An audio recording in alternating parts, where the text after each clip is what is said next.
Sveicināti, mīļie interneta draudzes skatītāji! Šodien gribētos padalīties vienu atklāsmi.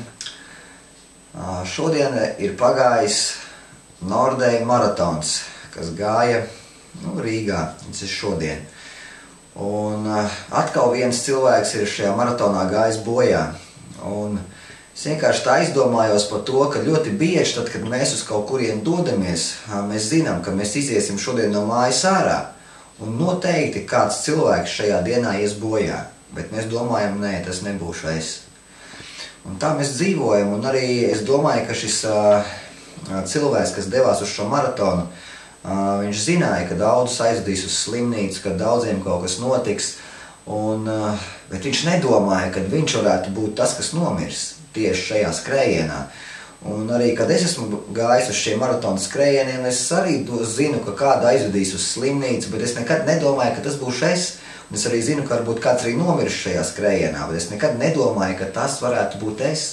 Un tāpatās arī, kad motociklu sezona, piemēram, sākās man pašam arī motocikls, es zinu jau, ka šajā motosezonā jau ies vairāki cilvēki bojā uz motocikla, bet es nekad nedomāju, ka tas varētu būt es. Bet varbūt tieši šajā sezonā, varbūt tas var būt es, varbūt tas var būt tu. Un tāpēc ļoti svarīgi arī izejot no mājas, varbūt tas var būt tu, kas reāli aizies bojā šodien. Varbūt arī šīs sacensības var būt pēdējās priekš tevīm.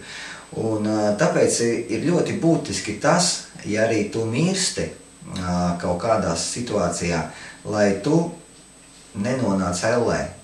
Jo mēs agri vai vēl, mēs tāpatās mirsim. Bet ja mēs nomirstam ar Jēzu Kristu, ja es pieņemsim šajā motosezonas laikā iešu bojā, sīkums, es būšu pie Jēzus. Ja es arī distancē miršu, es būšu pie Jēzus. Ja es arī izejot no mājām ārā iešu bojā, es būšu pie Jēzus. Es būšu brīnišķīgā vietā, es būšu mājās. Bet, ja tu cilvēks mirsi un tu savu dzīvi nebūsi uzticējis Jēzum, traģiski būs tas, ka tu aiziesi uz mūžīgām mocībām, tur, kur ir elle, kur ir mocības, kur tavu dvēseli mocīs, un tas nekad nebeigsies.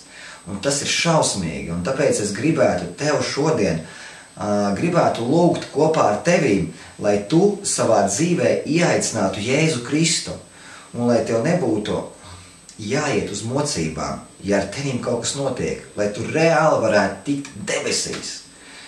Halleluja, jo tikai caur Jēzu Kristu mēs varam nokļūt debesīs, tikai caur viņu.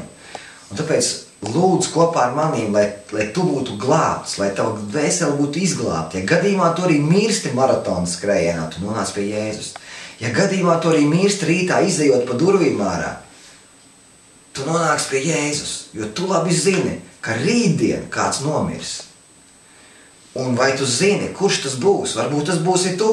Tāpēc labāk tagad ieaicini Jēzu Kristu savā dzīvē un nonāc pareizajā vietā. Un skaiti šo lūkšanu kopā ar maniem tagad, atkārto man līdzi.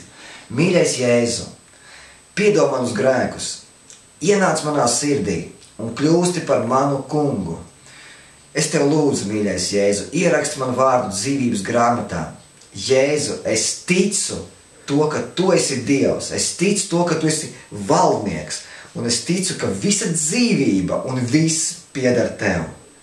Glāb man dvēseli šodien, tagad, Jēzus Kristus vārdā es to lūdzu.